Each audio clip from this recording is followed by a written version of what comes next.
La progesterona, ustedes ya saben bien de qué se trata, pero sobre todo, básicamente en el tema que nos trae hoy, disminuye la contractilidad de la esfera muscular lisa, ¿sí?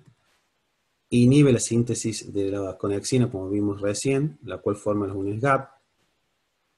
Se ha postulado que uno de los eventos que regula la transcripción del útero desde la fase 0 a la 1 es una reducción de la acción de la progesterona, permitiendo justamente que generen proteínas como la conexina y posiblemente otras que van a actuar con, digamos, como las prostaglandinas. Los estrógenos presentes siempre en la mujer, su incremento progresivo a lo largo de la gestación obviamente va a inducir que desde las primeras fases del embarazo los siguientes cambios. Una hipertrofia de la célula muscular lisa, la síntesis de las proteínas contráctiles del miometrio, como la actina, la miosina, la calmodulina, quinasas y activación de la cadena ligera de la miosina, el aumento y la activación de los canales de calcio, tan importantes aquí. Nosotros usamos algunos elementos de inhibitorios de estos canales de calcio para el tratamiento de partos que se producen en una forma temprana, que denominamos partos prematuros o inmaduros. Nosotros usamos inhibidores de los canales de calcio como, digamos, un mecanismo de tratamiento para esta patología. El descenso del umbral de excitación de la célula miometrial también es a través de los estrógenos, y estos cambios obviamente que predisponen positivamente al inicio de contracciones por parte de la célula miometrial. Los estrógenos también contribuyen al desarrollo de la masa muscular uterina y a la progresión y aparición de las uniones GAP, ¿sí? Las uniones GAP es un facilitador. Lo que hace es que la transmisión intercelular sea de una forma más dinámica, menos temporal y mucho más efectiva. Siempre pongo de ejemplo lo que dice el doctor Volati con respecto a esto, en el cual, por ejemplo, si uno se quiere comunicar con el vecino del lado, no debería salir a la vereda, tocar el timbre, esperar que la atienda para recién comunicar algo, sino que a través de una puerta que comunicara una medianera, digamos, con el vecino directamente, pasa de una habitación a la otra de una forma simple, sin mediar el exterior.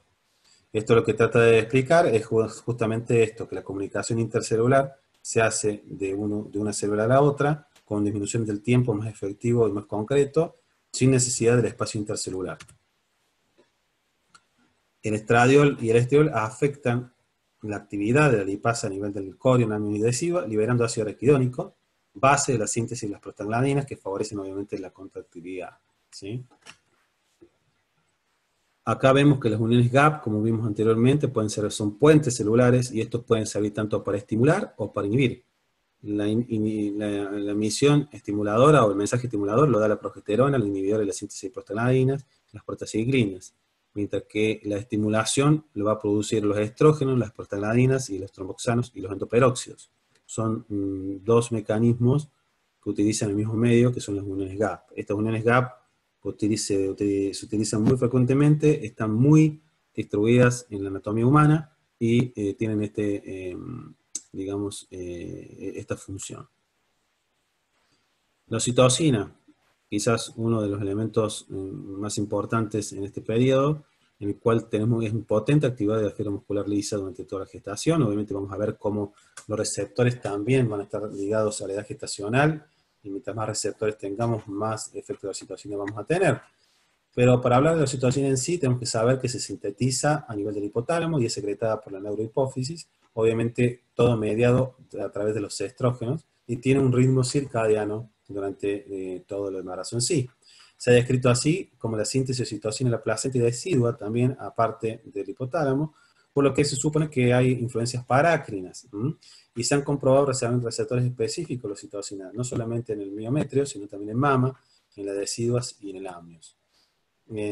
Esto obviamente favorece la contribución de la oxitocina al parto y digamos que consiste en la estimulación de la síntesis de prostaglandinas por el deciduo del miometrio.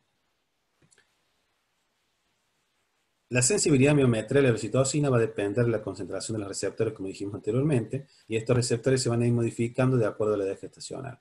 La síntesis de oxitocina también es inhibida por la progesterona y va a ser estimulada por los estrógenos. La oxitocina en exceso puede ocupar receptores de vasopresina y causar antidiuresis, que es, digamos, el efecto adverso que podemos encontrar cuando vemos que la oxitocina en exceso, estamos hablando de una cuestión iatrogénica externa, que nosotros utilizamos la oxitocina para diferentes tipos de, digamos, tratamientos, y el uso excesivo de esta oxitocina puede ocupar receptores y producir la vasopresina y causar antidiuresis, natriuresis e hiponatremia como reacción adversa o complicación. La oxitocina probablemente regula sus propios receptores con upregulation al inicio del trabajo de parto y downregulation en etapas tardías. Digamos que actúa como un mecanismo de feedback como tanto conocemos nosotros en nuestra fisiología.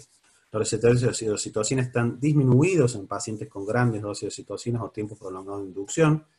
Nosotros, como dije anteriormente, utilizamos la oxitocina para estimular o inducir o ayudar a la inducción del trabajo de parto. Y bueno, utilizando grandes dosis de oxitocina o extendiendo el tiempo más allá de lo que se sugiere, tenemos obviamente una posibilidad de causar un daño, ¿sí? Ese daño consiste en que los receptores se agoten y luego cuando la oxitocina quiera actuar, no tenga cómo actuar. Y esto favorece obviamente, sobre todo, a una de las causas de mortalidad materna, que es la hemorragia posparto. Para hablar de este mecanismo de upregulation o downregulation, tenemos que hablar también del reflejo de Ferguson. No está claro el mecanismo de la oxitocina y prostaglandinas aquí, pero el efecto de Ferguson es un mecanismo con feedback positivo, en el cual produce una mayor dilatación del cuello uterino para producir una mayor contractilidad produce una mayor dilatación del cuello uterino, y así sucesivamente es un mecanismo que se va retroalimentando. Por eso nosotros decimos que una vez comenzado el inicio del trabajo de parto es muy difícil detenerlo, prácticamente digamos hay momentos en los cuales ya no se puede volver atrás, justamente por este reflejo, el cual al tener mayor dilatación va a tener mayor contractilidad y viceversa. Vemos cómo el hipotálamo es, digamos, el nivel donde generalmente se produce mayor cantidad de oxitocina, se almacena en la neurohipófisis, ¿sí? Y es liberada por la neurohipófisis a través de la estimulación de los estrógenos.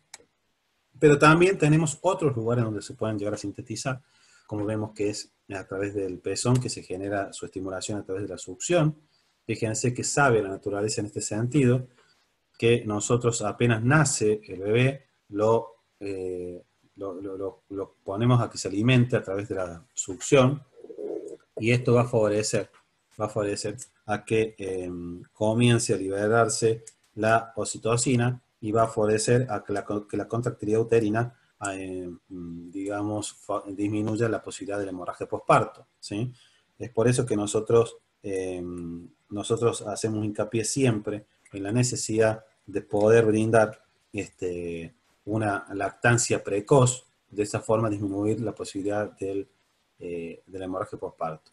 También el cuello uterino y también la vagina son dos elementos en los cuales se puede producir la oxitocina y pueden producir, digamos, la estimulación de su liberación. Las prostaglandinas son producidas por las membranas fetales, prostaglandinas, y deciduas parietales.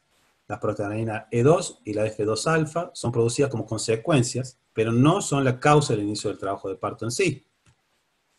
Existe la posibilidad que estas prostaglandinas jueguen un rol parácrino en el inicio del trabajo de parto a través de la modulación de la secreción de otros mediadores, o bien por un efecto directo sobre el miometrio. Las prostaglandinas están involucradas en un ablandamiento del cuello uterino.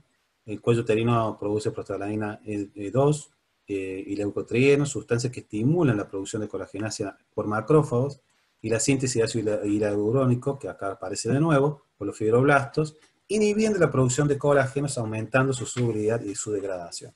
Nosotros usamos prostaglandinas sintéticas también para otros tratamientos, en los cuales logramos ese reblandecimiento del cuello y la activación del efecto de Ferguson y del reflejo de Ferguson y la consiguiente contractilidad uterina, ¿sí? La endotelina E1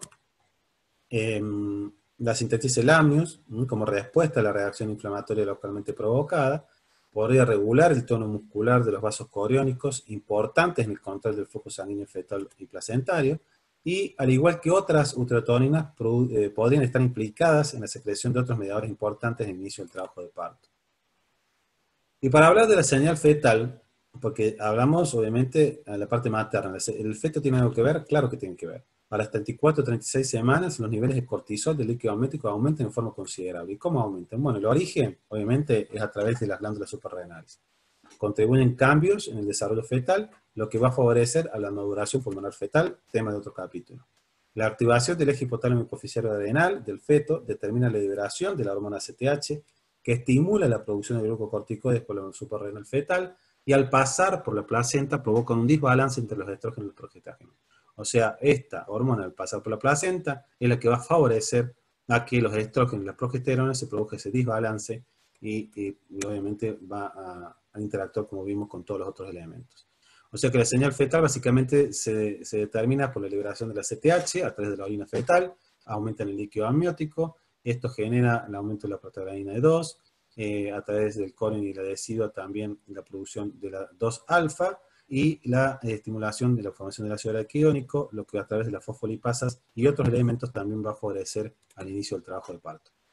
El papel del feto en el inicio del trabajo de partos es sobre todo la activación a través de esta glándula, a través del hipotálamo, hipófisis y la estimulación de la CTH por las glándulas suprarrenales, lo cual a través de la orina, llegará a la placenta, va a producir una disminución de la progesterona, una estimulación del estradiol, lo cual va a llevar a un aumento de la síntesis de prostaglandina E2 y la F2-alfa y la favoración del trabajo de parto. Actualmente la hipótesis más completa y la más avalada es que habla de un gen, un reloj biológico placentario, que se activa desde la etapa más temprana del embarazo y es como un contador, como un cronómetro, o digamos, sí, un cronómetro que determina la duración de esta gestación. Este reloj controla una señal significativa que es el factor liberador de la cotricotrofina, que lo vimos en la etapa 1 del embarazo, que es el complejo CRF. El CRF aumenta de forma exponencial en el tejido placentario durante la gestación tardía. Y esto aumenta las concentraciones de CRF en el plasma materno y aumenta de forma similar en el tiempo. La secreción de CRF se inhibe por progesterona y el ácido nítrico, que son dos potentes útero-relajadores, y es estimulada por oxitocina, prostaglandina y catecolaminas y por glucocorticoides. Las conclusiones finales en esto, vemos que el crecimiento, el desarrollo y la supervivencia del feto requieren que el útero permanezca quiescente durante su mayor parte, ¿sí? Sabemos que esto se logra manteniendo la predominancia de la acción inhibitoria de la progesterona. Cuando el feto está maduro, para que inicie su vida extrauterina, o el medio se vuelve hostil, activa los mecanismos de partos mediante mensajes hormonales, autócrinos o parácrinos, que provocan el desequilibrio entre los factores estimulantes e inhibidores. En estas circunstancias, las contracciones uterinas y la maduración cervical son estimuladas, desencadenándose el trabajo de parto en sí.